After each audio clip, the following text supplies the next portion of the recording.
Hola, ¿cómo les va? Buenas noches, bienvenidos a Entre Líneas. Bueno, vamos a estar en vivo hasta las 10 con muchos temas. Vamos a estar tratando realidad local, regional, nacional también. Temas locales que se metieron en la agenda nacional. Primero una cuestión importante, apareció Río Cuarto después de 84 días en el informe oficial del gobierno provincial como con un caso positivo de COVID-19. ¿Qué dicen las autoridades? Se lo incluye como caso positivo de coronavirus por una cuestión más relacionada con la formalidad que con la realidad. Se trata de un camionero que viajó a San Luis, le hicieron el control de rutina y allí se hizo en una clínica privada y allí dio indeterminado. El examen arrojó indeterminado, ni sí ni no, no se sabe si tiene o no tiene. Pero ante esos casos, la provincia lo incluye como caso positivo de COVID, como una forma de tratar a ese paciente como si ya tuviera coronavirus y tomar todas las medidas, como por ejemplo el aislamiento. Claro, cortar la cadena de contagio, exacto, ¿no? Por las dudas. Es decir, este caso que aparece como positivo en realidad es indeterminado y hay versiones de que lo más probable es que dé negativo, no tiene ningún síntoma esta persona. Pero bueno, se lo incluye entre los casos positivos como una cuestión preventiva. En las próximas horas se sabrá si Río Cuarto ha vuelto a tener un caso de coronavirus o si se trata de una falsa alarma, que ojalá sea así, ¿no? Por supuesto, para mantener el estatus de zona blanca, además. Así es. Bueno, hablamos de San Luis en el arranque mismo del programa. Bueno, y vamos a estar analizando el tema San Luis, pero por otra cuestión, que tiene que ver con la cuestión de los pasos fronterizos fronterizos ya lo decimos, casi que definitivamente, entre Córdoba y San Luis, parece que hay fronteras. Hay disposiciones sanitarias por parte del gobierno de San Luis desde el inicio mismo de la cuarentena que ha complicado mucho el ingreso a esa provincia de productores y camioneros, especialmente son los que más se preocupan porque quieren ir a trabajar. Sí, esos terraplenes increíbles que hizo... Claro, construir Alberto Rodríguez. Alberto Rodríguez, de unos 3 metros que impide directamente el paso, no solamente por la ruta, sino por los caminos secundarios, lo que hace que los productores no puedan llegar a sus campos, ¿no? Claro, empezaron con terraplenes de 1 metro, después fueron incrementando la altura y finalmente los completaron con zanjones del otro lado. Claro, es una especie de sierras nuevas que tiene el paisaje, ¿no? A partir de la decisión de Alberto Rodríguez un gobernador muy particular, ¿no? Totalmente. Muy particular. Bueno, el campo, los productores rurales han tratado de llegar a un diálogo con las autoridades de San Luis de distintas formas, pero bueno, han fracasado reiteradamente en eso, hasta que finalmente decidieron ir a la justicia, cosa que ocurrió a comienzos de esta semana. Se presentaron en el juzgado federal del doctor Carlos Ochoa con una medida cautelar y el patrocinio de 2 abogados, Javier Quiroga y Antonio María Hernández, ¿no? El constitucionalista cordobés que fue a representar a los productores que se nuclean en la Sociedad Rural de Río Cuarto, la de Maquena y los camioneros de Achiras. Bueno, finalmente a las 48 horas salió el fallo favorable de Ochoa, que de alguna manera se pensaba iba a permitir el ingreso de productores y camioneros a San Luis, pero... Nada es tan fácil en la tierra de Rodríguez A, ¿no? Claro, nada es tan fácil, así es. Bueno, tenía una carta escondida, Alberto Rodríguez A, y era una presentación del fiscal general de esa provincia, de San Luis, ante un juez federal de San Luis. Que al ratito resolvió. A los 5 minutos. Tenía todo resuelto, ratificando todas las medidas de control en las fronteras de San Luis, dispuestas por el gobierno como una cuestión de protección de la población de San Luis, ¿sí? Por lo tanto, el juez ratificaba y decía que era muy bueno que haya todo eso en las fronteras, porque de esa manera se cuidaba a la gente de San Luis del coronavirus. Así que quedó en pardas la cuestión, un fallo de un juez en un sentido y un fallo de otro juez en otro sentido. Habrá que ver si ahora hay resolución de Cámara, si es que las entidades agropecuarias deciden ir por esa instancia superior, Cámara que podría ser Cámara de Apelaciones de Córdoba o de Mendoza, porque ahí sí San Luis no tiene Cámara. Claro. Que no es un dato menor. Claro, tiene que ir a Mendoza. Tienen que ir a Mendoza. Por otro lado quiere independizarse. Claro. Estamos completitos, ¿no? Está muy bien eso. Bien. Así que a lo mejor tengan que ir a otro país. Claro, República de Mendoza. A la República de Mendoza. Según Cornejo, ¿no? Claro. Bueno, ahí está la cuestión de las entidades agropecuarias que están esperando a ver si los productores, especialmente, si pueden ir a sus campos en San Luis. ¿Sí? Claro. Que hay gente de acá con campos o propios o alquilados en San Luis y que tienen ganado, tienen cultivos, tienen muchas actividades, tambos incluso, que requieren asistencia casi permanente y desde hace más de 100 días que no pueden ir. Bueno, vamos a estar hablando de ese tema, entre otras cuestiones que tienen que ver también, por ejemplo, con la economía y el endeudamiento de los argentinos que crece a pasos agigantados. Vamos a estar hablando en un ratito de ese tema con la economista Belén Gómez, que es parte... La mayoría de los argentinos muy complicados con las deudas, ¿no? Muy complicados y con ahora crecimiento de deudas no bancarias. Claro. Todo lo que dejan de pagar porque no llegan. ¿Sí? Claro. Desde el cable hasta la cuota del colegio, todo lo que han ido dejando de pagar. Servicios, por supuesto, impuestos a los distintos niveles del Estado. Hasta acá. Hasta arriba del todo. Bueno, vamos a hablar en eso un ratito con la economista Belén Gómez, que es parte de un centro de economía regional y experimental que se dedica a estudiar esto, el endeudamiento de los hogares, y tiene datos muy interesantes. En un ratito vamos a estar abordándolos. Y salió hoy finalmente el golpe definitivo, digamos, del Tribunal Superior a los planteos de inconstitucionalidad que se habían presentado en contra de la prórroga de los mandatos del intendente Juan Manuel Llamosas, los concejales y los tribunos de cuentas.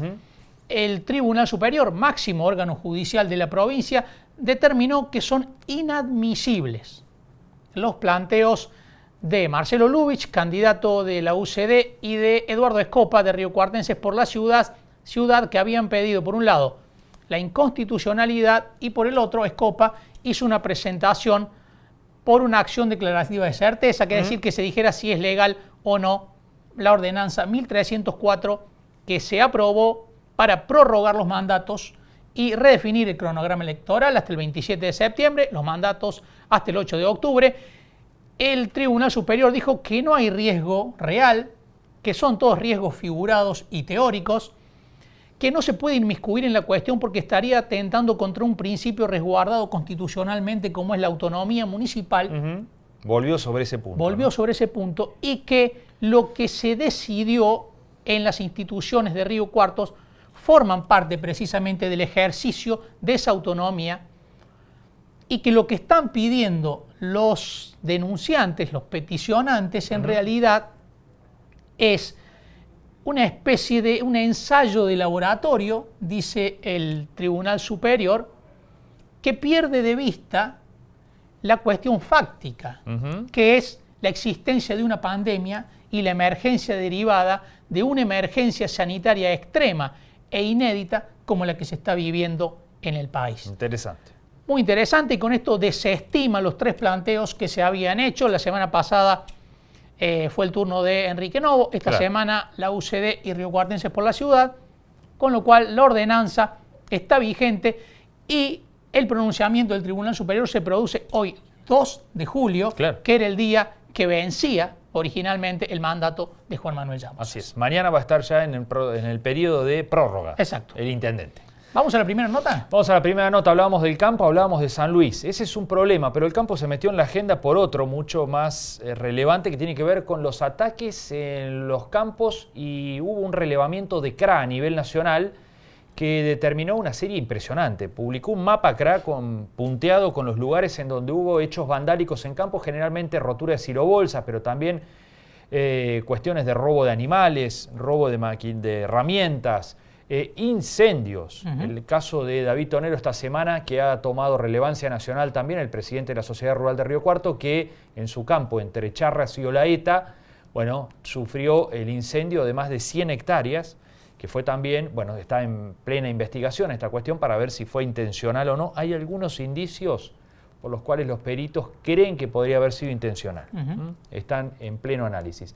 Bueno, está Jorge Chemes con nosotros, que es el presidente de Confederaciones Rurales Argentinas, de CRA justamente, para dialogar sobre estos temas con nosotros. Jorge, ¿cómo le va? Buenas noches. ¿Qué tal? Buenas noches, gracias por llamar. Bueno, muchas gracias por estar allí. Bueno, primero el mapa de CRA de los hechos delictivos. ¿Qué análisis tiene como integrante de la Mesa Enlace Nacional? ¿Y cómo está viendo la reacción del gobierno? En las últimas horas se han visto algunas manifestaciones de funcionarios y también de algunos representantes del gobierno en el Congreso, caso Sergio Massa, presentando un proyecto para modificar el Código Penal y condenar a aquellos que cometen este tipo de hechos, ¿no? Sí, sin duda. Les diría de que este mapa que hemos elaborado en CRA es un poco una herramienta que hemos tratado de hacer inclusive para entregar información a los funcionarios, para que vean con los fundamentos que se necesitan y con la verdad, dónde ocurrieron los casos, con qué intensidad y qué tipo de casos. Sobre todo porque ha habido funcionarios donde han desmentido estas versiones diciendo de que realmente era todo un verso, ¿no? Y la verdad es que no es ningún verso. Más de 60 casos, digamos, de roturas de bolsas, más robo de maquinarias, incendios. Tenemos 2 muertes, una en Misiones y otra en Tucumán. Y la verdad es que por eso es que consideramos una herramienta fundamental y sin duda con esto mostrar la veracidad de lo que está ocurriendo y la gravedad sobre todo, ¿no? Así que una vez hecho este mapa se lo hicimos llegar al ministro Basterra para que desde el gobierno, tanto él como la ministra de Seguridad de la Nación, tenga también toda esta información. A partir de ahí, a través de reuniones que hemos tenido, e inclusive hoy por la tarde tuvimos una reunión los 4 presidentes de la mesa de enlace con el ministro y con la ministra, los dos, donde le hemos solicitado, obviamente nos han informado de que están haciendo un relevamiento con toda la información que han obtenido, que evidentemente están armando una estrategia y una herramienta donde una comisión se va a ocupar especialmente de lo que son los delitos rurales. De esta forma yo creo que es un avance de resultados que se pueden haber sí a mediano plazo, pero personalmente inclusive les pedí urgencia en la decisión de generar algún tipo de cobertura o de cuidado y de protección para inmediatamente, porque hace prácticamente 4 o 5 horas hubo otro atentado, otra rotura de bolsas, creo que es en Carlos Casares, un pueblo de la provincia de Buenos Aires, muy cercano al pueblo. Así que evidentemente esto no frena, no para, por eso creemos sumamente necesario que se habilite rápidamente algún sistema de control, de seguimiento, para prevenir y evitar que sigan sucediendo más casos. Mientras tanto, que se trabaje en la investigación para llegar a esclarecer de dónde vienen, quiénes son los autores de todo esto y obviamente cuáles son los móviles que los llevan a llegar a esta situación. Chemes, ¿tienen algún tipo de sospecha con respecto precisamente a los móviles, a la intencionalidad que subyace a estos ataques? Bueno, mire, realmente yo le diría de que toda la información que estamos recabando nos está mostrando de que esta situación comenzó cuando el gobierno anuncia medidas hacia el campo que eran negativas, donde entre ellas obligaba prácticamente a que un productor, para que pueda tener acceso a un crédito bancario, tenía que tener vendido el 95% de su producción. Por otro lado, una campaña muy furiosa para mostrar una imagen negativa del sector agropecuario. Lamentablemente nos catalogaban prácticamente como especuladores porque reteníamos los granos y no vendíamos para generar recursos para el país. Toda esta imagen y toda esta situación que se montó, cuando entramos a entrelazar realmente la situación, agregándole este ataque a las bolsas, evidentemente nos hace ver de que hay una cuestión ideológica, que hay una cuestión política. ¿De dónde viene? No lo sabemos. No es simple vandalismo, digamos. Para usted no es simple vandalismo. Sin duda, yo creo que evidentemente está mostrando una situación o un posicionamiento político hacia nuestro sector. En conclusión, le diría que eso hasta ahí podemos llegar nosotros con los elementos que tenemos para poder investigar. A partir de ahí yo creo que el Estado, tanto nacional como provincial, tiene que avanzar en las investigaciones y esclarecer mucho más esto. ¿Y cómo está viendo esa respuesta de las autoridades, tanto nacionales como provinciales? Puntualmente lo del proyecto de Massa, ¿servirá en el Congreso? Mire, el proyecto de Massa, como hay otros proyectos, pueden ser muy útiles, pero no hay que olvidarse de que esto empieza a actuar a partir de que es detenido, digamos, la persona o quien esté cometiendo este hecho, ¿no? A partir de ahí sirve, sin ninguna duda, porque hay una cobertura hacia el damnificado que está hecho por el Código Penal, pero mientras tanto hay que tratar de agilizar y poner en marcha rápidamente y en forma urgente un mecanismo para ir a encontrar a los culpables, y ese es el problema. Podemos armar un sistema para adelante, pero mientras tanto, que es lo que yo les reclamaba hoy, hay que salir urgentemente a tratar de contener esta situación. Chemes, ustedes, ¿qué puntos de encuentro ven entre la gestión de Alberto Fernández y la gestión de Cristina Fernández, con la que tuvieron muchos enfrentamientos? ¿Creen que se está replicando algún escenario de aquel mal clima que existía entre el campo y el gobierno? Sí, mire, si bien son 11 años de diferencia, un país con características diferentes, no es la misma situación, pero la realidad es que el avance y el objetivo de que el Estado pase a dominar todo lo privado y se haga dueño inclusive de la rentabilidad del sector, no solo del campo, sino de todo lo que es producción, con una alta carga impositiva, esta es la misma herramienta que vimos en aquella época, ¿no? Tal vez maquillada con algunas otras cosas y poniéndole un poco de color, pero la realidad es que el avance del Estado sobre la propiedad privada es exactamente igual que en aquella época. ¿Qué sabe del incendio en el campo del presidente de la rural de Río Cuarto, de aquí, de David Tonelo? Bueno, están investigando para ver si es, producido por alguien o es un descuido. Lo que se está seguro es que no es por cuestiones naturales, a pesar de que la zona está en una sequía muy fuerte, eso hay que reconocerlo, y que es una situación peligrosa, pero aparentemente el fuego ha comenzado en la banquina y se extendió dentro del campo. Es todo lo que sabemos, ¿no? Pero el daño es muy grande.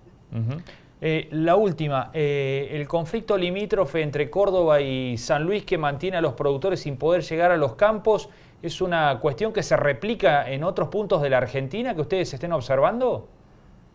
No, la verdad es que la situación que está viviendo el límite con la provincia de San Luis y Córdoba no se está viendo. Tal vez algo parecido empezó a ocurrir en Santiago del Estero en algún momento y en Chubut en el sur, pero rápidamente se fueron solucionando estos problemas de circulación.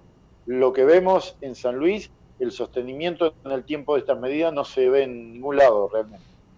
Chemes, le agradecemos muchísimo. A ustedes, muy amable, gracias y hasta siempre. Muchas gracias, muy buenas noches. Bueno, ahí estaba el presidente de CRA, Jorge Chemes, uno de los que integra la mesa de enlace, exdiputado, ¿no?, nacional por la provincia de Entre Ríos. Analizando un poco la cuestión de los hechos vandálicos en los campos, insiste en reclamar medidas a las autoridades nacionales y de cada una de las provincias, y refiriéndose al proyecto de Massa, que busca crear una figura nueva dentro del Código Penal, incluyendo los delitos rurales, bandidos rurales, ¿no? De alguna manera. Exacto. Lo que dice Chemes también es que, bueno, eso puede llegar a tener una incidencia una vez que atrapan a quien cometió el hecho. Sí, y lo despegó de un simple caso de vandalismo, ¿no? Sí. Le adjudicó también intencionalidades políticas a partir de cierto enrarecimiento del clima entre el campo y el gobierno. Entonces dijo, no se trata solamente de un acto vandálico, sino también con algún tipo de contenido político o ideológico. Cuando uno ve el mapa es sorprendente la cantidad de casos, ¿no? Sí, muchos. Muchos en poco tiempo, con mucha frecuencia últimamente, y eso es uno de los principales puntos que hace sospechar alguna cuestión que los conecta a todos. Bueno, veremos si es así o no. Vamos a una pausa. Vamos. Enseguida volvemos aquí en Entre Líneas.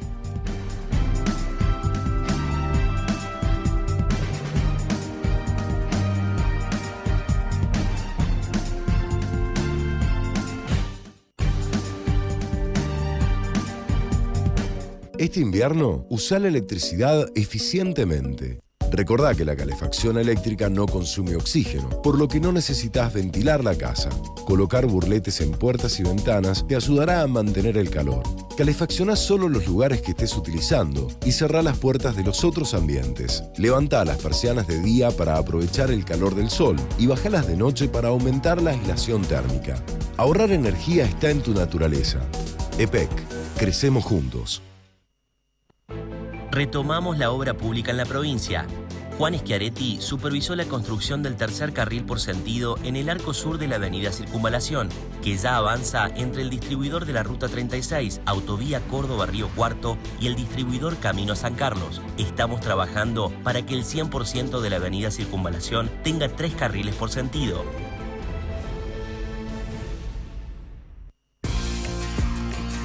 Ahora con Naranja podés más. Entrá a naranja.com y entérate de todo lo que tenemos para vos.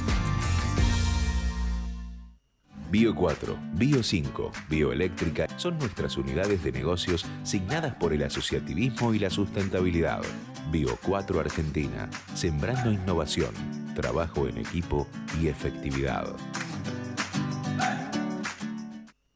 En Bayer, el futuro de la agricultura lo hacemos juntos y lo hacemos con innovación, sustentabilidad y transformación digital en beneficio de los productores, de los consumidores y del medio ambiente. Bayer, ciencia para una vida mejor. Gracias al esfuerzo de todos, estamos en una nueva etapa. Ahora es el momento de ser más responsables que nunca para no volver atrás. Tenemos que cumplir con el distanciamiento social obligatorio para seguir avanzando y flexibilizar más actividades. Es fundamental reforzar el uso del tapabocas, mantener la distancia social de 2 metros y lavarse las manos con agua y jabón o alcohol en gel. El esfuerzo vale la pena. Sigamos cuidándonos entre todos. Gobierno de Río Cuarto.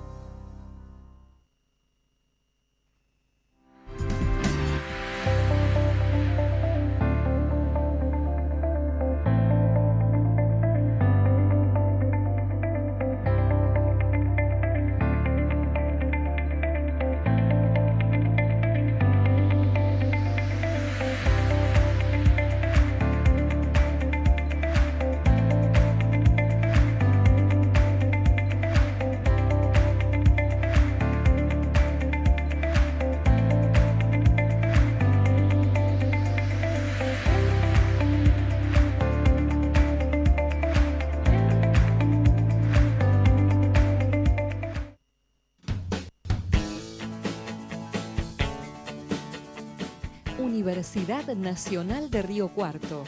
Creer, crear, crecer.